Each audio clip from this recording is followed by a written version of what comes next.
കൂട്ടുകാർക്കും ഇന്നത്തെ എൻ്റെ വീഡിയോയിലേക്ക് സ്വാഗതം.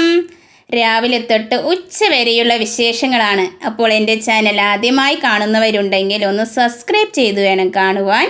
വീഡിയോ ഇഷ്ടപ്പെട്ട ലൈക്കും ഷെയറും ചെയ്യാൻ മറക്കരുതേ കൂട്ടുകാരെ. സമയം ഒരു 5:45 ഞാൻ എണീറ്റപ്പോൾ, എന്നത്തെ പോലെ 5:45 ഞാൻ എണീറ്റപ്പോൾ അങ്ങനത്തെ ചായയൊക്കെ റെഡിയാക്കി മോനെ മദ്രസയിലേക്ക് പറഞ്ഞയച്ചിട്ടോ. അതിനുശേഷം മക്കൾക്ക് ഏറെ ഇഷ്ടമുള്ള ഇഡ്ഡലിയും സ്വാദിഷ്ടമായ ചട്നിയുമാണ് ഞങ്ങളുടെ ഇന്നത്തെ ബ്രേക്ക്ഫാസ്റ്റ്. അങ്ങനെ തട്ടിലേക്ക് മാവൊക്കെ കോരി വീഴ്ത്തി വേവിക്കാൻ വെച്ച് കൊടുത്തു. നിങ്ങളുടെ നാട്ടിൽ ഇന്ന് ബ്രേക്ക്ഫാസ്റ്റ് എന്തായിരുന്നു ഒന്ന് കമൻറ്റ് ചെയ്യണേ. അങ്ങനെ വേവിക്കാൻ വെച്ച് കൊടുത്ത ശേഷം നല്ല സ്വാദിഷ്ടമായ ചട്നി റെഡിയാക്കാനാണ് പോകുന്നത്.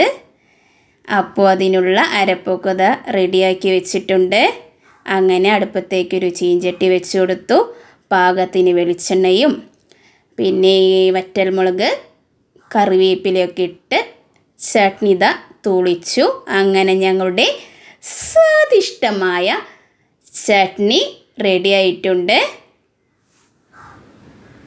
അതിനിടയിൽ മോൻ മദ്രസ വിട്ടു വന്നു. അങ്ങനെ പാത്തൂസിന് വിളിച്ചുണർത്താൻ അവൻ പോയിട്ടോ.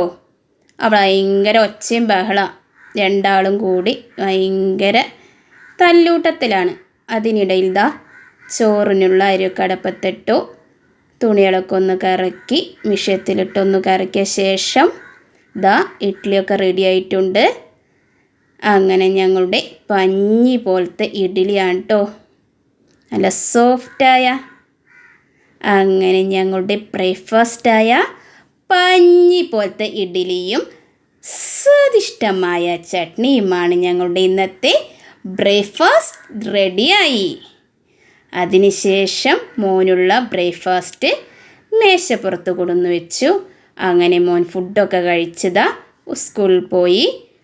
അപ്പോൾ 8 മണിയായി. പാത്തൂസ് ചായ കുടിക്കുന്ന ടൈമാണ് കേട്ടോ.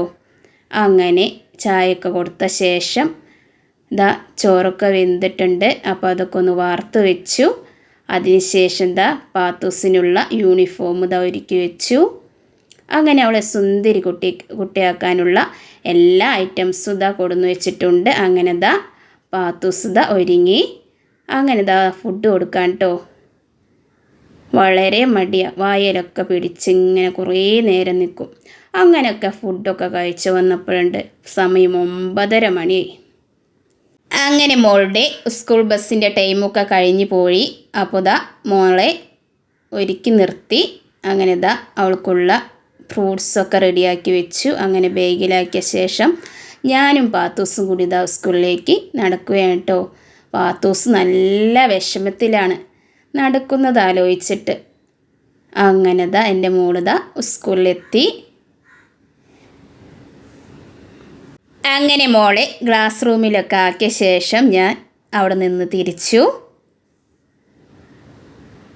അങ്ങനെ വീട്ടിലെത്തിയ ശേഷം തുണികളൊക്കെ ഒന്ന് ഊരിപ്പിഴിഞ്ഞ് തോരയിട്ടു. അതിനുശേഷം അതീവ രുചികരമായ വളരെ ടേസ്റ്റിയായ മീൻകറിയാണ് തയ്യാറാക്കാൻ പോകുന്നത്. നല്ല കഴമ്പുള്ള ഫ്രഷ് മാന്തൾ കിട്ടിയിട്ടുണ്ട്.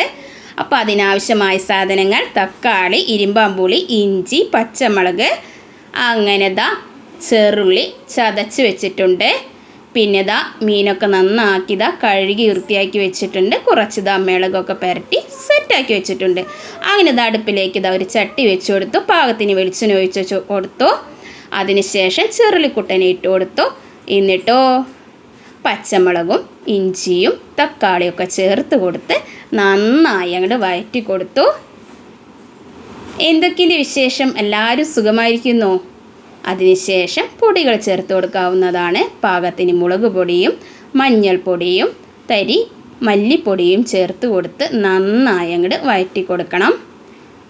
നിങ്ങളുടെ ഉച്ചക്കത്തെ ലഞ്ചിന് സ്പെഷ്യൽ എന്താണ് കറി വെച്ചത് ഒന്ന് കമൻറ്റ് ചെയ്യണേ. അങ്ങനെ പൊടികളൊക്കെ ചേർത്ത് കൊടുക്കുന്നുണ്ട് കേട്ടോ. അതിനുശേഷം തേങ്ങാപ്പാലാണ് ചേർത്ത് കൊടുക്കാൻ പോകുന്നത്.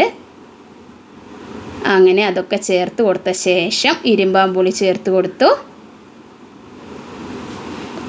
അതിനുശേഷം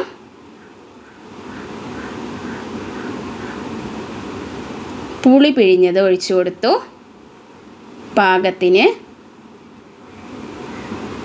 അതിനുശേഷം പാകത്തിന് ഉപ്പ് ചേർത്ത് കൊടുത്തു.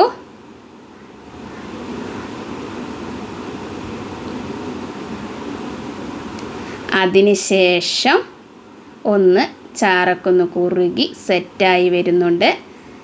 അതിന് കുറച്ച് ഫ്രൈ ചെയ്തതായിട്ട് കൊടുത്തിട്ടുണ്ട്. അങ്ങനെ നന്നാക്കി കഴുകി വൃത്തിയാക്കി വെച്ചിരിക്കുന്ന മീൻ അതിലേക്ക് ഇട്ട് കൊടുത്തു.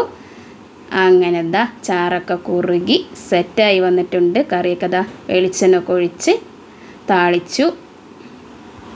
അങ്ങനെ മീനൊക്കെ ഫ്രൈ ചെയ്ത് എടുത്തിട്ടുണ്ട്. അതീവ രുചികരമായ മീൻ കറിയും റെഡി ആയിട്ടുണ്ട്. എൻ്റെ ചാനൽ ആദ്യമായി കാണുന്നവരുണ്ടെങ്കിൽ ലൈക്ക് ചെയ്യാനും ഷെയർ ചെയ്യാനും മറക്കരുത്. ഒരു കുഞ്ഞു വീഡിയോ എല്ലാവരും സപ്പോർട്ട് ചെയ്യുന്ന പ്രതീക്ഷയോടെ ബൈ.